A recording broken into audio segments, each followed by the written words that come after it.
MeMonster. Chapter 106. At the entrance to the passage, I stopped. I looked down. Instead of the usual metallic hallway, the floor was covered with grass and soil. Ahead, I could see the shadows of trees in the distance. Grass, soil, wood, and flowers. This was interior decor bought with gold. Anything went this far, huh? It was a small forest. Even the air held its characteristic moisture. Carrying Lakari, who had collapsed, on my shoulder, I walked inside. Several log cabins were scattered around. "Who are you?" A response came immediately. They wore dresses made of animal skin and resembled Lakari, but were clearly adults. One of them looked at Lakari. "That child? Weren't you the ones who sent her?" There was no need to see anything else here. I gently placed Lakari on the dirt floor. "Why did you use a child as a spy? She didn't do anything properly. Just so you know, I didn't do anything outrageous. I only asked her to calm down since she was running around." If that's the one that person mentioned, then, among humans, I narrowed my eyes. The two of them started muttering among themselves. I kept my hand on my sword's hilt in case of trouble, but they didn't show open hostility. They seemed cautious and curious. I checked on Lakari at my feet. She hadn't completely passed out. The woman on the left quickly approached Lakari and then disappeared with her. They're not much different from humans. They were beast folk, but aside from slightly unusual clothing and sharp nails, there were no animal ears or tails as distinctive features. "Are you Han Israt?" the remaining beast woman asked. "How do you know my name?" "We've been waiting." After finishing her sentence, the woman leapt away, several meters in a single bound. It was an amazingly agile move. I clicked my tongue. I had wanted to talk, but they only asked what they needed and disappeared. I didn't feel like chasing after them. I don't understand their intentions. However, they weren't openly hostile. That much was clear. I continued walking, hand still on my sword. There was a dirt path leading further inside. They'd created an exclusive space. In one part of the forest, I saw scarecrows made of straw and various obstacles made from trees. It seemed like a temporary training ground for the third party. I kept going. In the center of the forest was a large open area, and in the center stood a girl. "I've been waiting." "Ha ha ha!" The girl laughed loudly. Her voice didn't match her petite stature. Brown hair extended like fur behind her. In appearance, she wasn't much different from Lakari. "I'm Kashasha Bichkavi. Nice to meet you. You're Han Israt, right? I've heard a lot about you. You're the strongest male in this waiting room." "The strongest male?" "I even got to see scenes of you fighting with the Master's strange magic. It was amazing. I haven't been this excited in a long time." Kashasha raised her right hand. Swoosh! Her small white hand extended into sharp claws. I couldn't help but laugh. It wasn't to show off or mock her, just pure warrior Han Israt. "Yeah, let's have a match." In an instant, the ground beneath Kashasha's feet sank. Leaves and dirt swirled, and her petite body approached me at incredible speed. Her right hand disappeared in a blur. I drew my sword and clashed with her. Clang! Sword and claws met. A solid impact traveled from my wrist to my shoulder. My muscles tingled.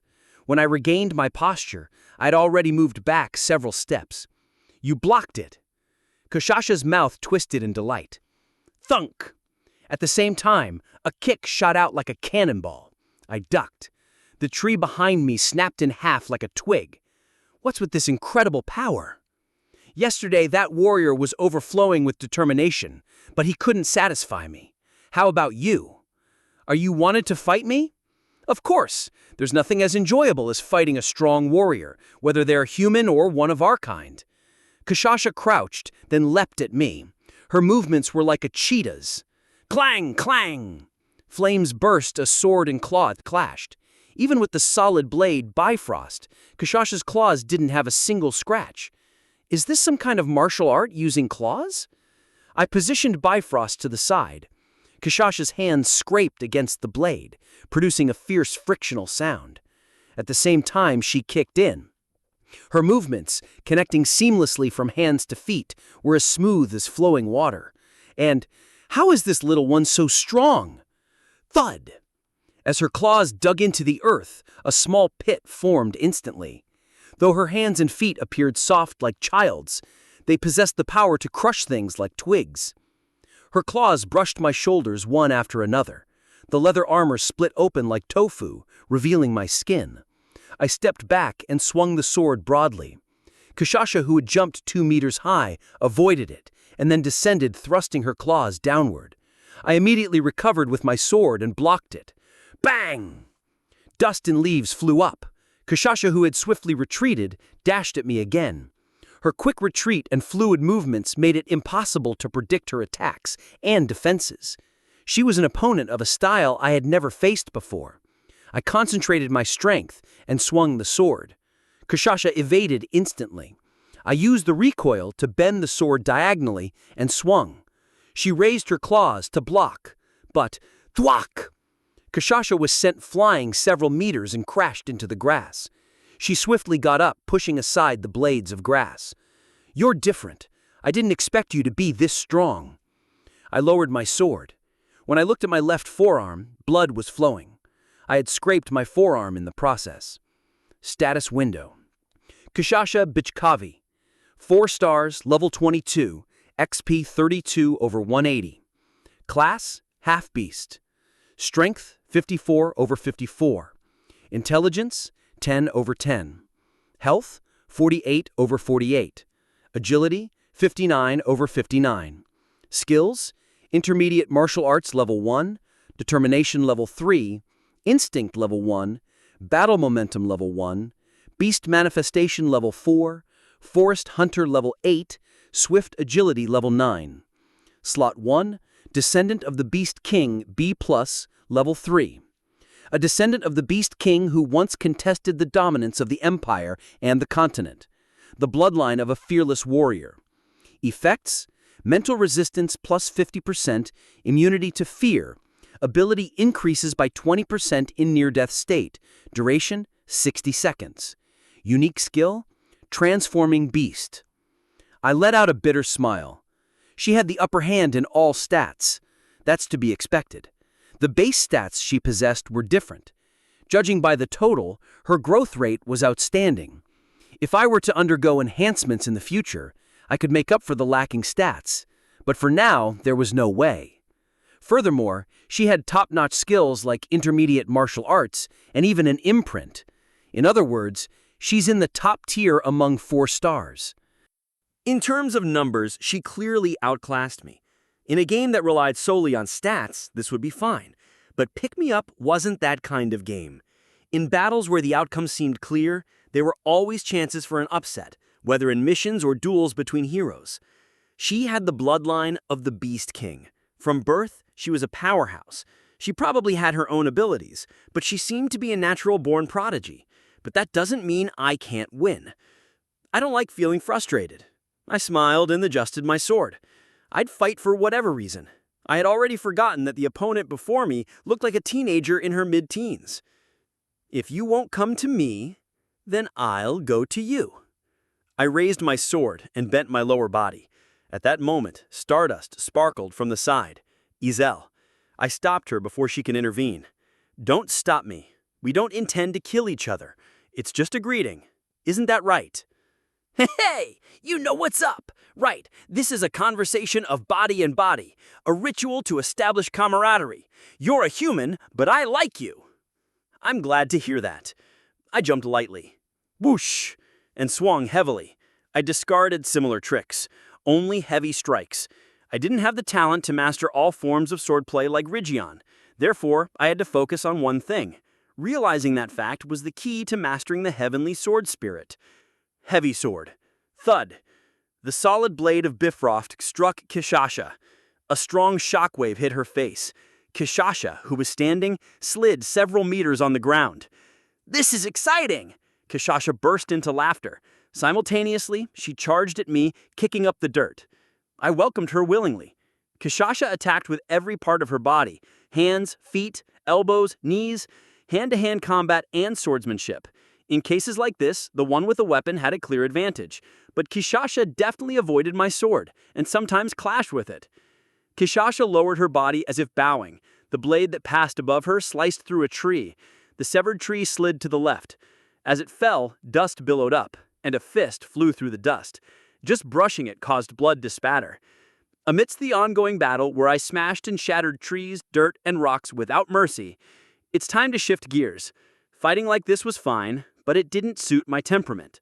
She was hiding her full power. I was too. I'd already shown enough. It was time to move on. Frenzy. Hot blood surged in my head. Han, 3 stars, has entered a frenzy state. My vision became heated. I exerted strength in my hands and waist. The 3-hit combo carrying immense weight struck Kishasha. Kishasha flew like a cannonball and crashed into a pile of dirt. As Frenzy reached level 7, the added stats values broke through 15. When combined with Heavenly Sword Spirit, I could wield a pure strength of nearly 80. "Let's finish this," I said while looking at the swirling dust. "My schedule is quite busy as it is. I have other things to do." "Are you going to use it too?" Each imprint came with a unique skill. Their usefulness varied, but the descendant of the Beast King that Kishasha possessed was rated B+. It was a fairly high grade. A shadow rose from the dust. Unique skill, transformation, activated. Kishasha, 4 stars, transforms. A low growl resonated. There was no trace of the young girl's voice. It was a pure beast's cry. And a tiger. I chuckled. Now I understood why she was called a half-beast. What emerged from the dust was a giant beast approximately 2 meters in size.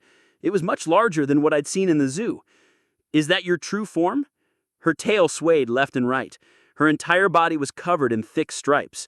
Kishasha didn't reply. Instead, she took a step forward with only her upper body.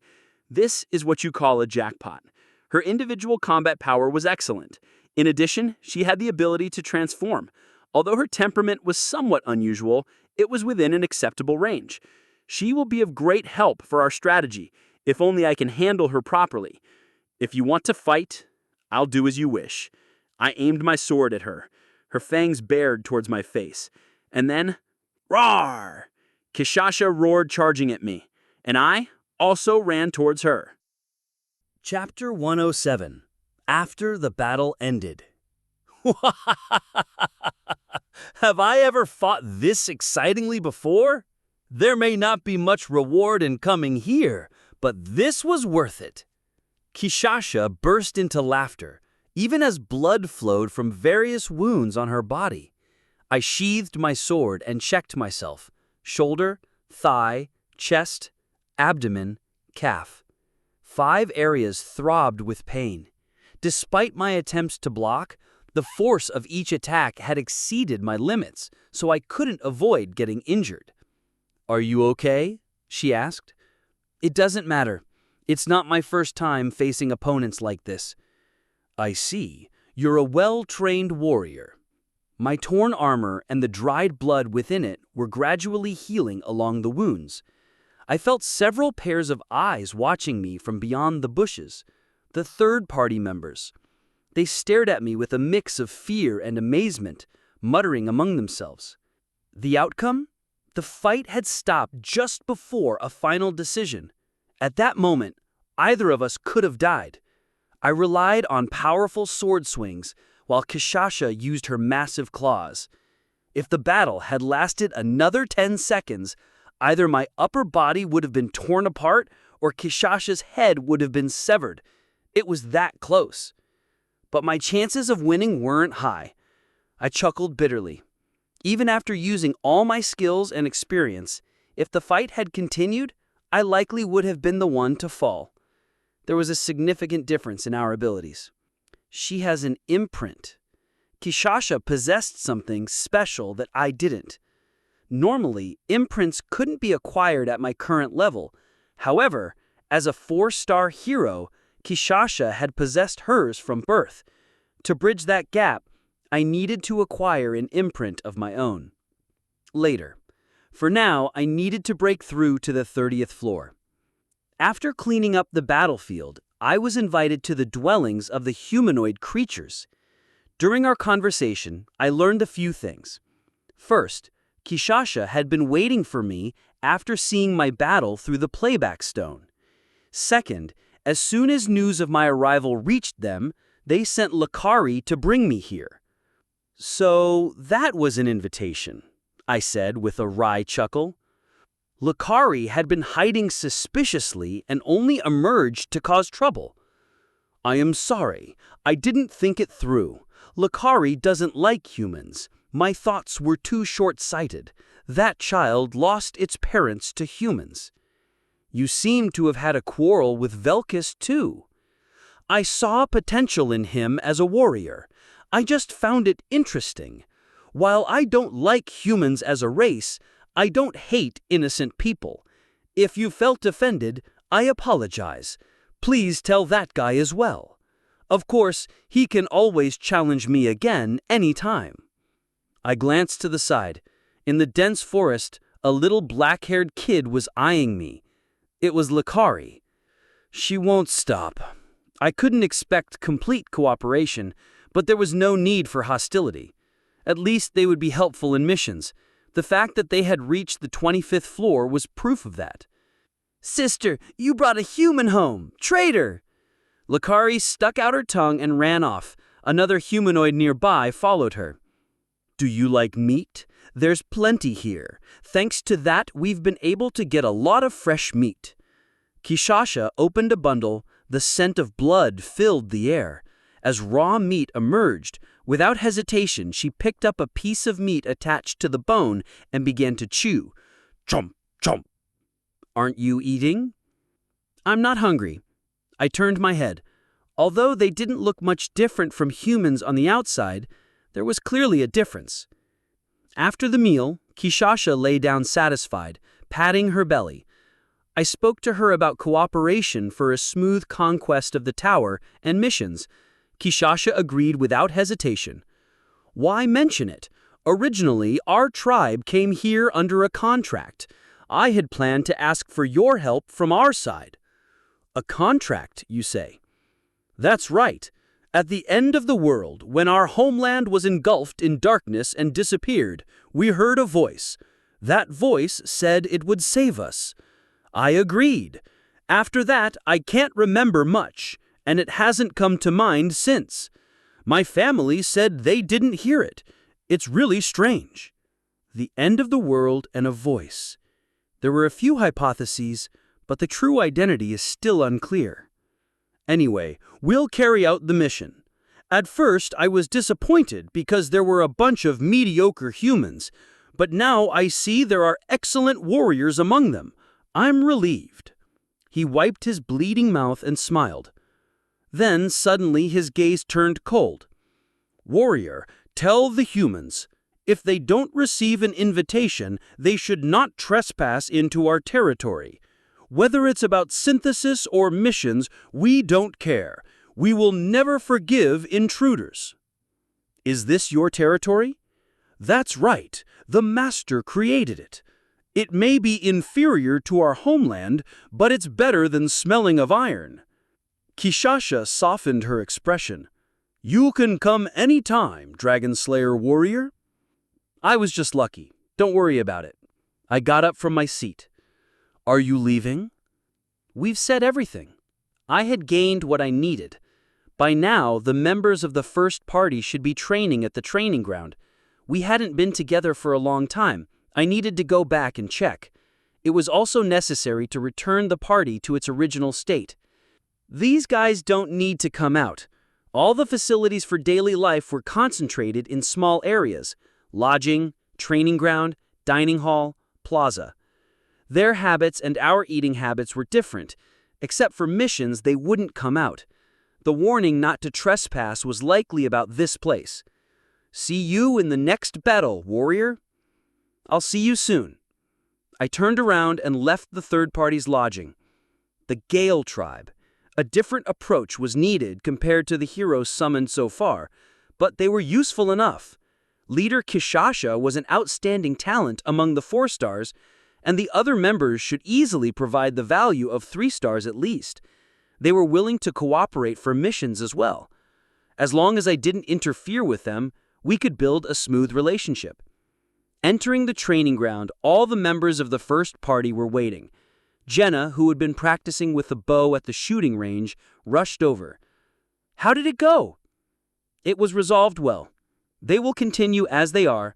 We only need to focus on our situation here," I replied while looking around. Training ground level 4. The structure of the training ground changed as the level increased.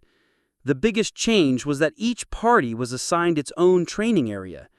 There were only 5 people in this spacious training ground, including me. I heard there was a training area for the second party behind the next door. Come to think of it, I hadn't heard about the status of the second party. They had surely filled the 5 slots, but I didn't know their current status exactly. However, there shouldn't be any advanced heroes. Looking at the logs, there had been no summons since anything got Kishin Shaw in a 5 consecutive summon. Originally, he planned to summon 5 and put them into the second and third parties. Luckily, or unluckily, due to fate, he couldn't put advanced heroes into the second party. So, Edis had to fill the ranks with lower-tier heroes who had been almost neglected. I sighed. Is she okay? When I saw her in the morning, her complexion wasn't good. Maybe it was just because it had been a while since I'd seen her. There's no need to worry about others. I forced a smile and spoke. Everyone's attention was focused on me. Have you had breakfast? We're starting right away. We've rested for a month, so we'll be stepping up the difficulty. Keep up. We started with running. While running along the track, I checked the condition of each member one by one. All their levels are the same. There were significant differences in their skills, but their levels and the experience points of those in the back rows were unchanged. After Edis and I left, they hadn't gone through even a single mission. It was probably anything's choice. It seemed he thought that filling them with different heroes wouldn't make much difference. We're falling behind the third party. The levels of those who were summoned much later than us were in their early to mid-20s. To catch up, we needed to increase the pace. Starting from today, or rather from tomorrow, we will resume the missions. I continued walking, planning my schedule in my mind. And then, evening. Welcome to Pick Me Up. Now loading. Loading completed. Touch. Select. Anything logged in. As the sky lit up, messages followed. Ding. Master, there is one unread message. Would you like to check it? Yes, no. Subject, Education Results Notification. Sender, Loki Nifflerheimer. Thank you for participating in the education. Your heroes have successfully completed their training and have achieved outstanding results among the 200 recruits, so we send this mail as a congratulatory gesture. Rewards have been given to the top performing heroes, and the master will also be rewarded. Hero Han, 3 stars, first place overall. Jenna, 3 stars, second place overall. There are attached items. Would you like to receive them? Yes. Ding!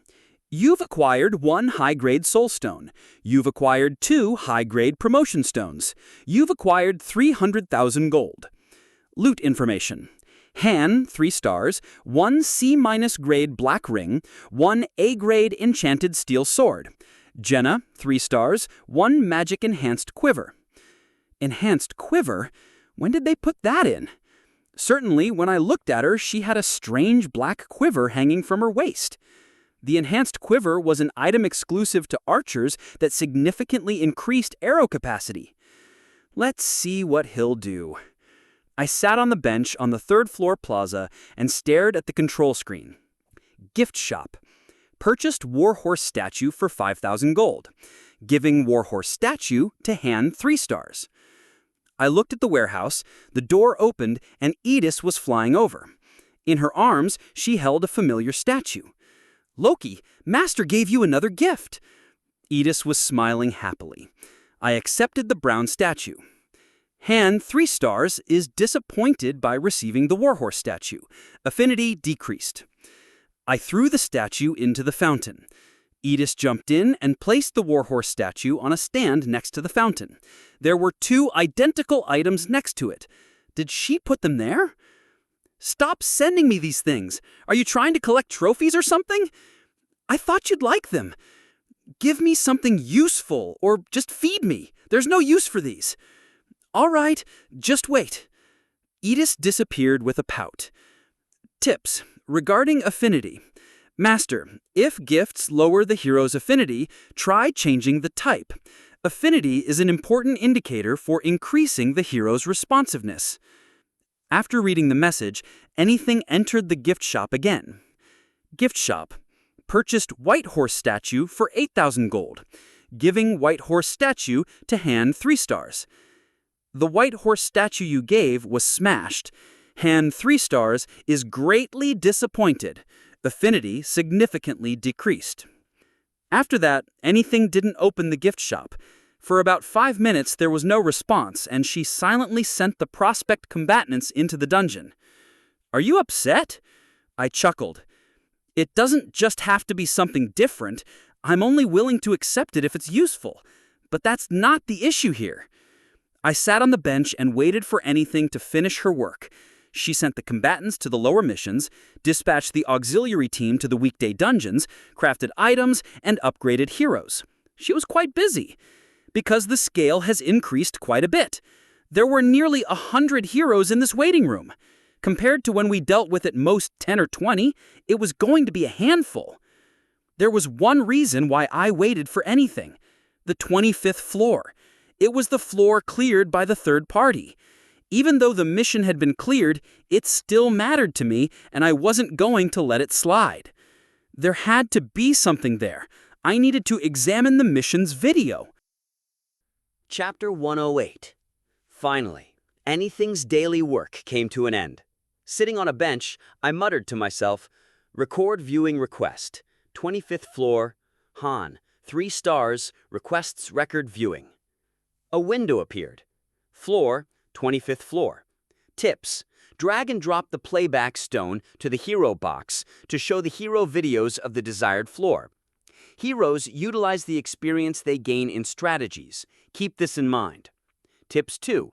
Playback stones can be obtained with a low probability in the inferior Israelta mine. If the hero has gathering skills, the probability increases.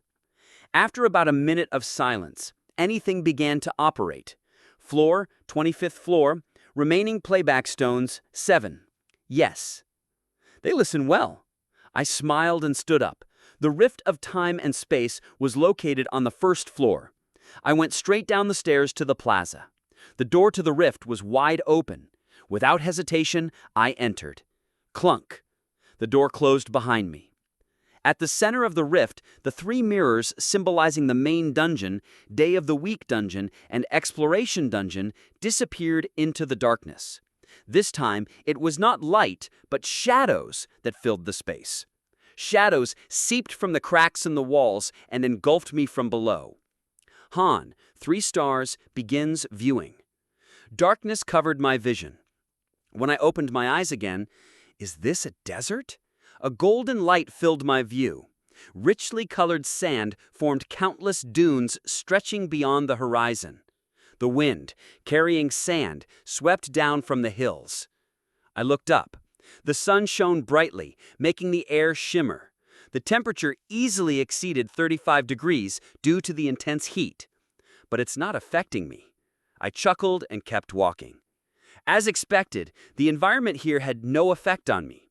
The scorching sunlight and raging sandstorm were just decorations. The wind and sunshine seemed to avoid me, as if a protective barrier surrounded me. I should prepare when I reach the 26th floor. I continued walking, reviewing the items needed for desert exploration. Although the desert was vast, my destination was clear. Just 50 meters ahead, near the oasis, a village was situated between cliffs. I ignored the 2 guards at the village entrance and walked past them. They didn't even glance at me. More accurately, they couldn't. I entered the village. From the blue oasis at the center, white buildings sprawled irregularly. Pedestrians covered in thick white cloth walked along the brick streets. The type of mission, I thought as I walked down the road.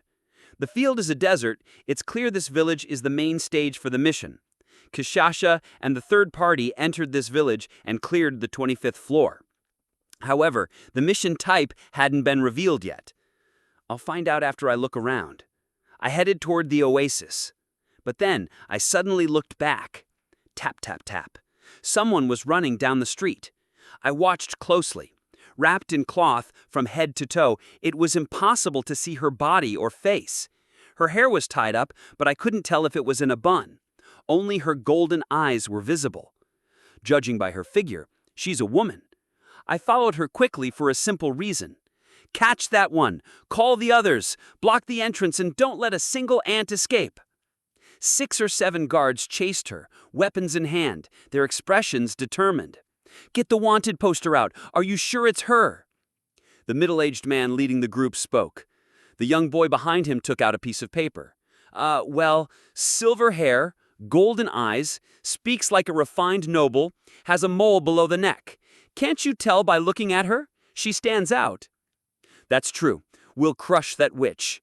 Hey, you're the witch who conspired with the demon. The guards hurled insults at her. Under the cloth covering her nose, the woman's pink lips quivered. A strong gust of wind swept in. For a moment, the fugitive and her pursuers halted. The cloth floated in the air, carried by the wind. It's been a while, I muttered to myself. Priasis Alragna, the star of the 15th floor, was standing here. I can't call her a kid anymore. The petite figure that barely reached my chest had grown, now reaching my shoulders. Her log-like body had slimmed down. Her once flowing silver hair was now cut short, reaching her neck. Her golden eyes gleamed. The reckless, fidgety child from not long ago had become a poised lady. Seems like it's her, Priasis Alragna, the Empire's traitor. Right, we've hit the jackpot. The guards surrounded Priasis, spreading out on both sides. Priasis looked at them and said, "Can you let me go?" What, did something go wrong? Why should we let you go? I have something I need to find. I won't harm you. Haven't you caused enough harm? My son got sick because of you. He's dying at home right now. Isn't that enough? And wasn't it you who made the monsters go crazy all of a sudden? What I did? Shut up! The guard at the front interrupted. Priasis wore a bitter expression and turned away, quickening her steps, trying to escape before they completed the encirclement. Should I shoot an arrow? We're paid just to bring her corpse. Take her down. 3 guards simultaneously pulled out crossbows. The bolts were already loaded. The scopes were aimed at Priasis. All it would take was a pull of the trigger, and her frail body would become a pincushion. It's about time they show up. I leaned against the building's wall. Thud! 3 bolts shot toward Priasis. Floor, 25th floor. Mission type, escape. Objective, get out of the designated location. Special objective, protect NPC Priasis Alragna. Flash! The space next to Priasis distorted, and shadows burst forth.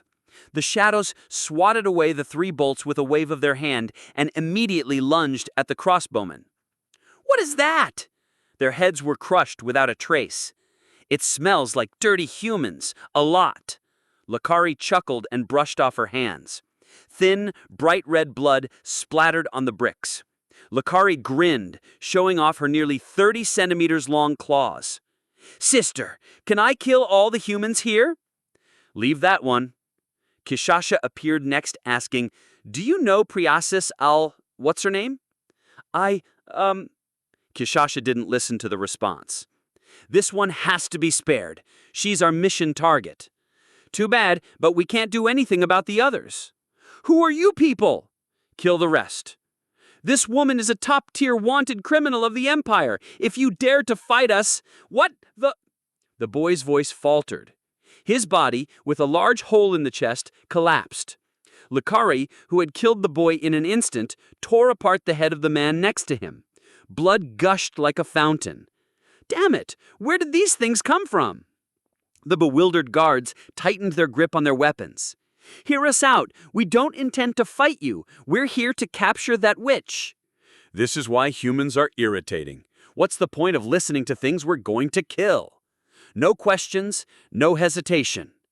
Kishasha, Lakari, and 3 other beast women pulled out their claws and slaughtered the surrounding guards.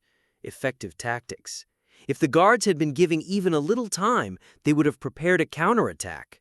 But the third party didn't give them that chance. They assessed the situation as soon as they arrived. I let out a bitter laugh. They killed everyone as soon as they appeared. 9 headless bodies sprawled out in an instant. The last middle-aged man sat on the ground. The hem of his pants turned yellow. "You crazy bastards!" The man muttered helplessly. The next moment, he lost his neck. Kishasha withdrew her claws and looked at Priesis. "Human female, follow me." "Who are you? Are you from the beast folk? How can beast folk, who are only in the tropical region, be here?" Kishasha ignored Priesis's question and turned her gaze. "Nishazu, do you hear that strange sound? I can smell blood. Find out what's going on." "Yes, sister." Nishazu leaped high, about 2 meters, onto the roof, then jumped again from the tent. Kishasha stared at the empty air and murmured, "Mission type, escape. Get out of the designated location with this NPC." "You!" Priesis took a step forward. Her voice had become noticeably more refined. "You are the heroes from back then.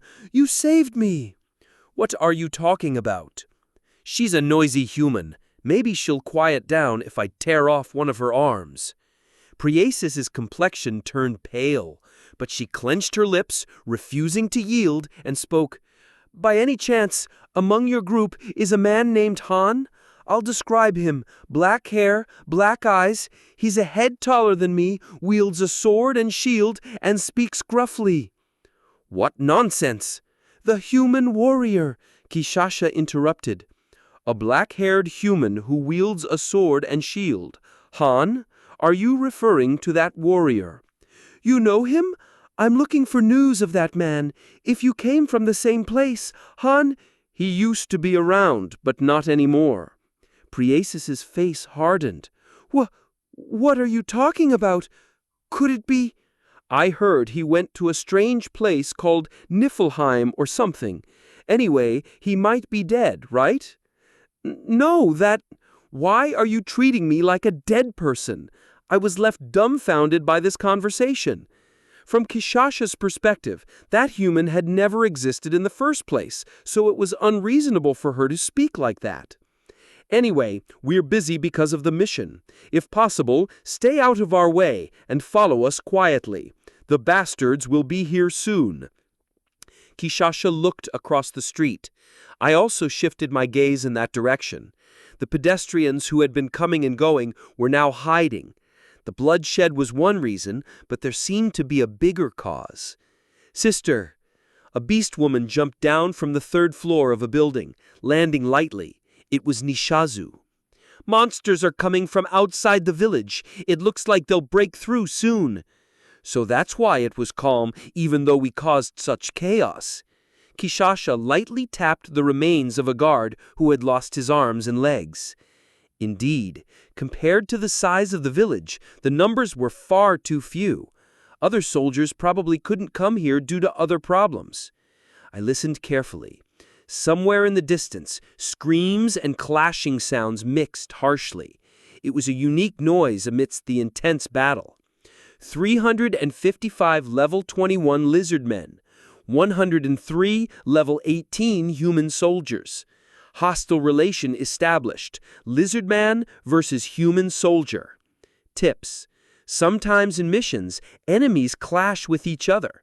Try to make use of this to overcome the mission.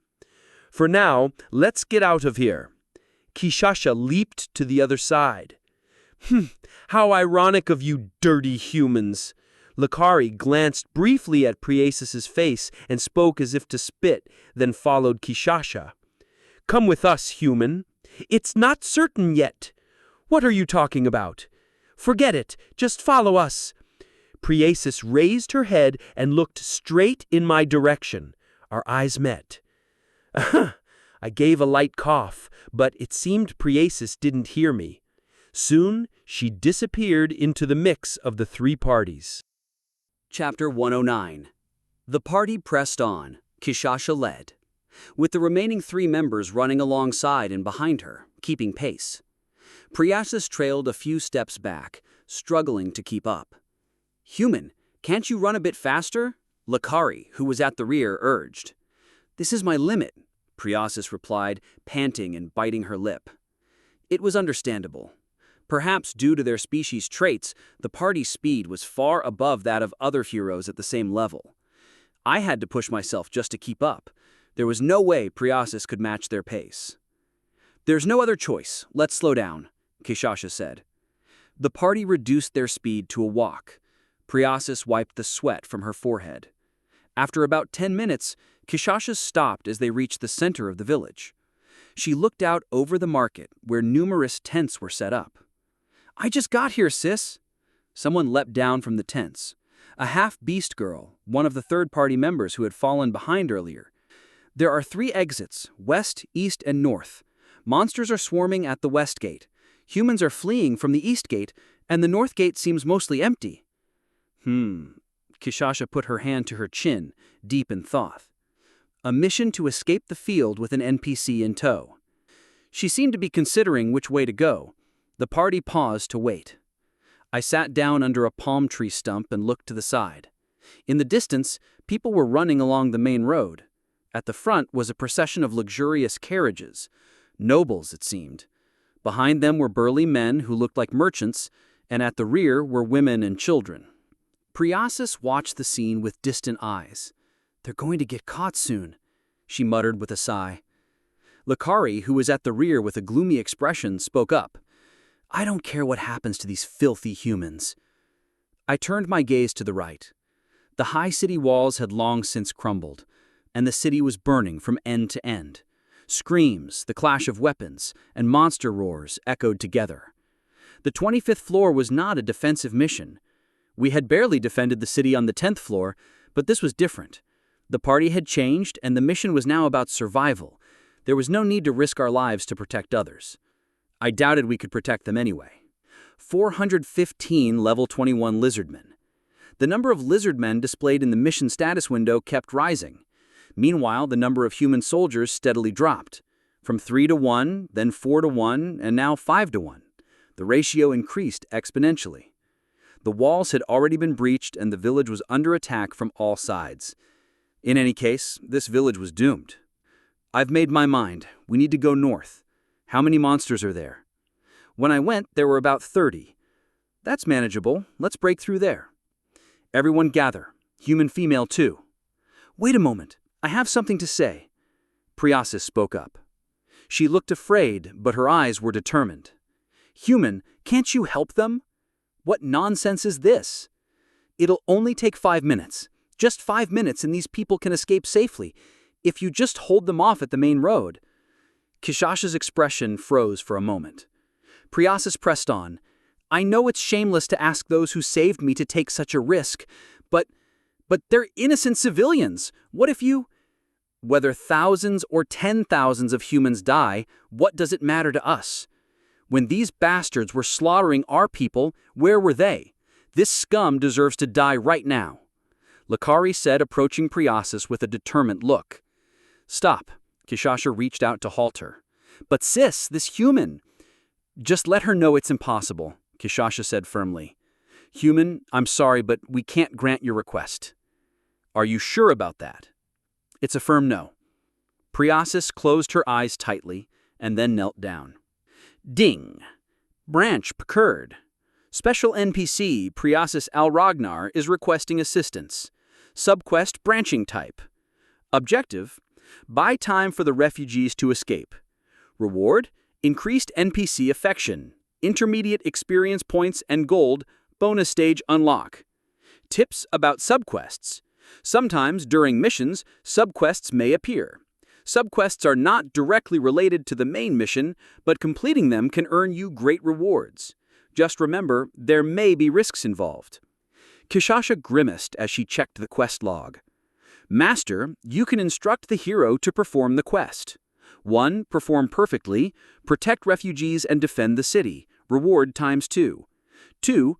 Perform. Protect refugees. 3. Refuse. The hero's intentions were as follows.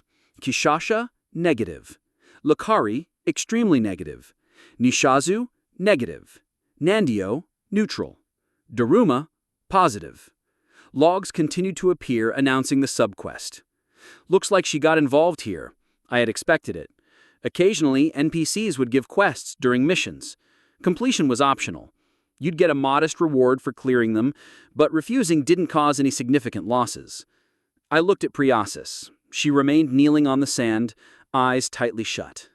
However, 3 refused selected. I declined the quest. Antony immediately refused. However, 3 refused selected. I declined the quest. Antony immediately refused. The reason was simple. Most party members had a negative disposition. Forcing them wouldn't be efficient. If the master refused, the heroes would know. Once the research level reached a certain point, heroes could observe these system messages. "Open your eyes," Kishasha said. "Is it really impossible?" "I'm sorry, but the risk is too great for us. We can't afford to protect humans and lose our own kind." The rewards were specified: experience points, gold, and a bonus stage. It was a rare opportunity. Kishasha knew there would be rewards, but she refused. It was too great a risk. As a party of minority races, losing a member was not easily remedied. Priasis' shoulders trembled. Understood. She rose weakly, her eyes followed the refugees. On one side of the main road, a massacre was already underway. The elderly, children, and the weakest died first. "I'm still the same. I still can't do anything," Priasis said with a bitter laugh. "We'll also be in danger here soon. Let's move on," Kishasha said, turning her back. The goal was the northern street, where the door to the desert was located. They left the oasis area and entered the street. Enemies appeared immediately. Lizardmen, monsters shaped like bipedal lizards. Their white scales were stained with human blood. As soon as the lizardmen saw the party, their yellow eyes glowed and they charged. The curved sword in one's hand flashed. Thud. Kishasha's punch sent a lizardman's head flying, but that wasn't all. Lizardmen appeared all over the street, but there was no real crisis. Kishasha's party easily slaughtered the monsters. There were many, but they were scattered throughout the village. Their goal wasn't Priasis, they were simply killing everything in sight. Priasis looked at the corpses of humans scattered on the street and shook her head. Kishasha's party continued forward, ignoring Priasis's words and actions. I followed a few meters behind, memorizing the street layout, the shortcuts, and where a few lizardmen lurked. The difficulty wasn't too high. The monsters were rampaging, but they weren't a real threat. The third party easily reached the northern gate. It seemed like an easy mission. The difficulty of pick-me-up missions was random. Sometimes missions were unbelievably hard. Other times they were too easy.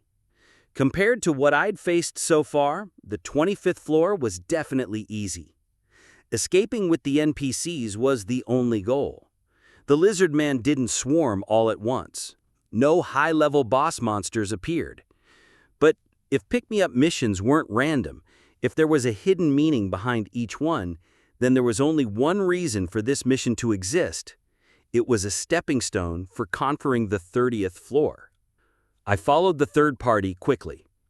At the northern gate, Kishasha half-transformed and began tearing lizardmen apart.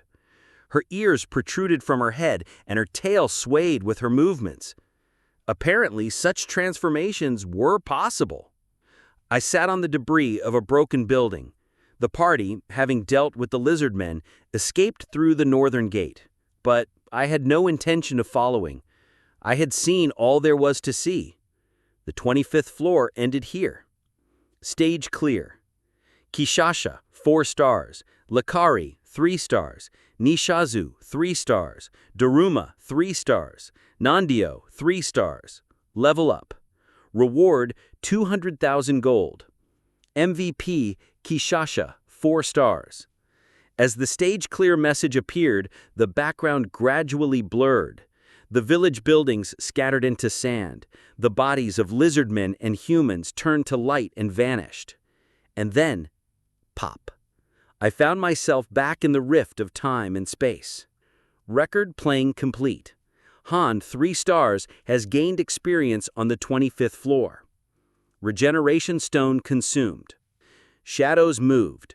3 broken mirrors stood tall. It's a branching subquest. There are various types of subquests, but what appeared on the 25th floor was a branching type. Among many quests, it had a unique feature. Tips about subquests. 2. Branching subquests that appear during missions can be retried. This is unrelated to clearing the boss stage. However, you cannot obtain already acquired clear rewards. A timely explanation message appeared. Izel seemed to be trying to inform anything of the recent events. The rewards for the subquest were experience points, gold, increased NPC affection, and the opening of a bonus stage. Experience points and gold could be given to other heroes or anything, but the most important was the latter. In the bonus stage, there was a high chance of finding information about the next floor. Above all, what I was most curious about was the concept of NPC affection, though it was still a bit vague. That mission, I'm going to do it. Click. I firmly secured my sheathed sword to my belt and left the rift. Chapter 110. It had already been decided. After returning to the 3rd floor training grounds, I gathered the members. Tomorrow, we're heading to the 25th floor. It's been a while since we've had a real battle. That's fast, Velkist said, sitting on a chair and lifting weights. The weight was about 30 kg, but he handled it as if it were only 5 kg. Then we'll be staying up all night today, right? If we want to regain our senses, 2 hours won't be enough. We won't stay up all night. We can't afford to ruin our condition. We'll just train harder than usual. Tell everyone to gather. I'll call Aloka. Jenna came down from the shooting range, and soon Aloka appeared with Narissa. We're going in starting tomorrow? Why, do you have a problem with that? It's not that I have a problem, it's just that you seem different. Your shield is nowhere to be seen, and we've changed too. Going into battle after just 1 day seems a bit fast, doesn't it? Don't worry, your role won't change much. Just do what you've been doing. Even without a shield, my role in the party remained the same. I was still a frontline attacker alongside Velkist, blocking attacks aimed at the rear.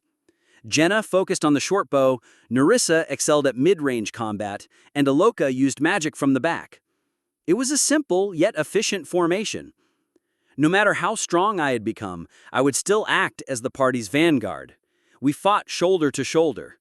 It was a basic rule for survival. I knew well how overconfident heroes met their end. The second party was mobilized for formation training to improve our combat sense. Edis nodded in agreement when I asked. She said she would help anytime if needed and had been waiting eagerly to train with us. From the left, Anin, Benik, and Lilinia. Edis introduced the new members of the second party. All 3 were young, in their late teens to early 20s. Their eyes sparkled with admiration as they looked at me. I've heard a lot about you, Hyungnam. I even saw you in action when you defeated the Black Dragon. It was amazing, Anin said, approaching me. Anin was a young man with attractive blonde hair. He wore simple leather armor, had a sleek long sword at his waist, and a round shield on his back. This guy. I remembered something from the past. The 2 who called me Hyungnam and followed me around using the same sword style as me. They died bleeding on the 5th floor. Zeet and Hansen. I smiled bitterly. I had no regrets, and I would make the same choice again if I had to, but there was a lingering bitterness. I'm Benik. I've heard a lot about you. Nice to meet you. He may seem like this, but he's a passionate guy once you know him. Don't say unnecessary things. Benik, a calm-looking young man, said, twitching slightly. He had a pair of daggers and a short bow on his belt, the same weapon choice as Edis. I'm Lilinia. The quiet girl who had been standing shyly bowed to me. Her expression was stiff. A large spear hung on her back, taller than she was. After looking at the 3 of them, Edis said, They joined the second party 2 weeks ago. They're enthusiastic, and their combat performance is not bad. They'll be a big help in future missions. We'll do our best. Your voice is too loud, Edis laughed, gently. It was a smile I hadn't seen in a while. I whispered quietly to Edis so the 3 couldn't hear. Give it your all, but in moderation. It'll get tough later if you don't. It's okay, Edis reassured me. This time, we won't let anyone die. Right. An unpredictable woman, Edis Collin.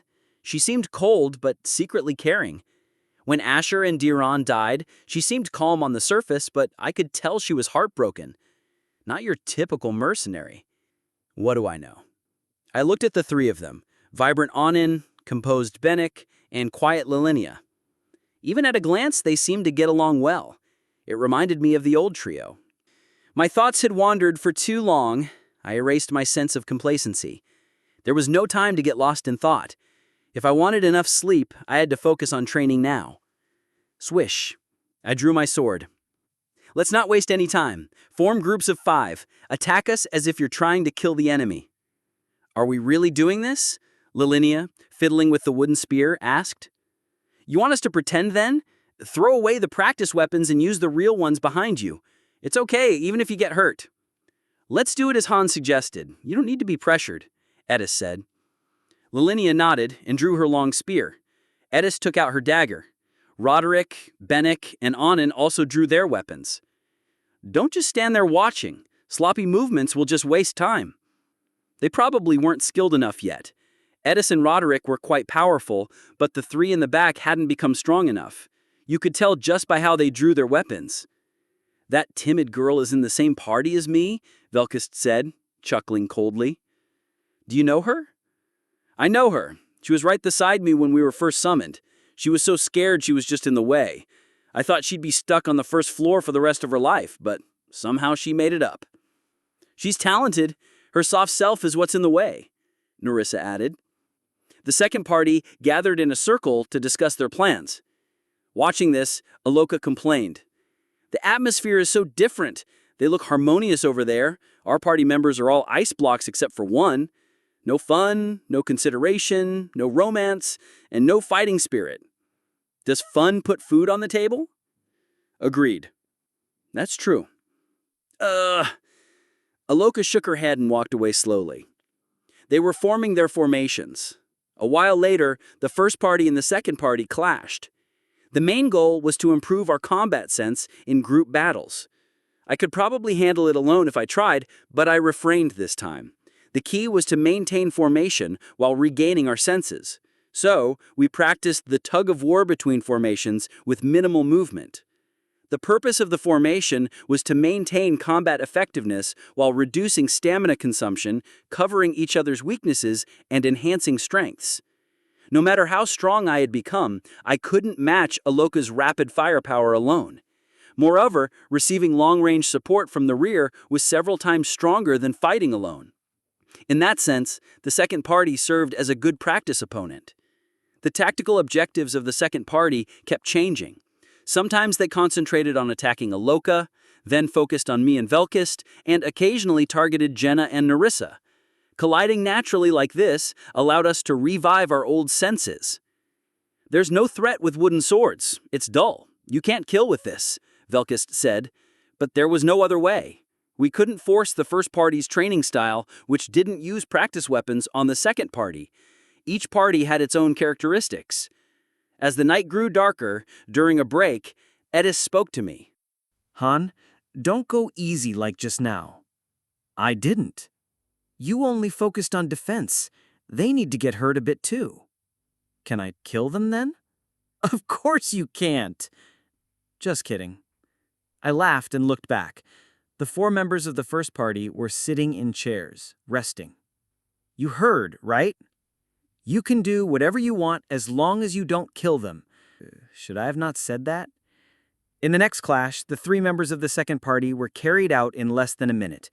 I had reduced my strength, but it was inevitable they would get hurt. It was what Edis wanted. Regardless, it seemed like we had accomplished what we wanted from this training session. It seems like we've done it somehow. The rest will come back in real battles, won't it? That's right. Training couldn't substitute for real battles. The stage was the 25th floor. Going down to lower floors would be fine, but we had already wasted enough time. We had identified the difficulty, and I had recovered my senses enough to use them. I explained the field and monsters on the 25th floor to each member. The field was a desert. Hundreds of lizard men would appear. Warriors are nothing special. Just kill them like you're dealing with goblins. But the spellcasters can be a bit annoying. Kill them right away. Jenna, take care of it. They're carrying strange staffs. You'll know when you see them. If you don't deal with the spellcasters in time, they'll enrage the other lizardmen. The situation can get quite troublesome. But in a desert, isn't it hot? Aloka wrinkled her brow. Yeah, it is. I feel like I'll get tired, Aloka said, flapping her dress hem. It was a reasonable concern. Desert fields weren't comfortable for fighting. Although it didn't affect me in the record viewing, once we entered, we would feel the temperature. Anyway, I'll handle that part. You don't need to worry about it. Is that all? Yeah. Go wash up and get some sleep. Don't stay up all night training. I got up from my seat. Leaving the members heading to their quarters behind, I went down to the first floor. My destination was the warehouse, where dozens of items were stored. As I descended the stairs, I muttered to myself, Isel. Yes? The air flickered, and Isel appeared. Despite her small voice, she responded immediately. I want to manipulate information. What are you talking about? Information manipulation? I extended the ring hooked on my left index finger. Isel, eyes wide, approached the ring. Her small finger touched the surface. Then, neat! Keep it down. Where did you get this? It's from Niflheim. I got it from someone I know. Could it be that you're Net Seed, the strongest illusionist? How do you know about that? I clicked my tongue. Anyway, with this ring, you can deceive the master's attention. From now on, I'm going to make items, and you're going to deceive him. I didn't plan to make anything particularly special. At best, they were consumables. Still, as long as I was cautious, there shouldn't be any losses. Isel accepted the request immediately, saying that with this level of item, it should be possible. Thus, first great achievement. Han, 3 stars, has created Heat Protection Potion. First great achievement. Han, 3 stars, has created Heat Protection Potion. First great achievement. Han, 3 stars, has created Heat Protection Potion. I made special potions in the Magic Hall. The item was called Heat Protection Potion, and it prevented heat-related conditions for a certain period. It was perfect for desert or volcanic areas. With this, the basic preparations for the subquest were complete. And the next evening, welcome to Pick Me Up. Now loading. Loading is complete. Touch, select. As soon as anything logged in, I immediately sent him a message. Master, first party, leader Han, 3 stars, has a proposal. Request, 25th floor strategy. Purpose, perform subquest. Will you accept? Yes. There wasn't much hesitation. Anything touched yes. Open, gap of time. Thud. With Isel's energetic voice, the rift of time and space opened. I got up from the first floor bench. Let's go. Preparations had been made a long time ago. All the members of the first party, including me, entered the rift. The mirror in the center began to shine immediately. Main dungeon. Current challenge floor is the 25th floor. The door will open in 10 seconds. Get ready. Mission recording in progress. Play records will be preserved. Notice there is an uncompleted subquest. Mission progress starts from the point where the branch occurred. Don't just die easily here. This mission is just a warm-up. We know that. My whole body was enveloped in light. And in front of me. Is this where it starts? Priasis, kneeling, had her eyes tightly closed. Thank you for listening. If you enjoyed this story, don't forget to subscribe, comment, and like the video. Have a suggestion? Let me know in the comments.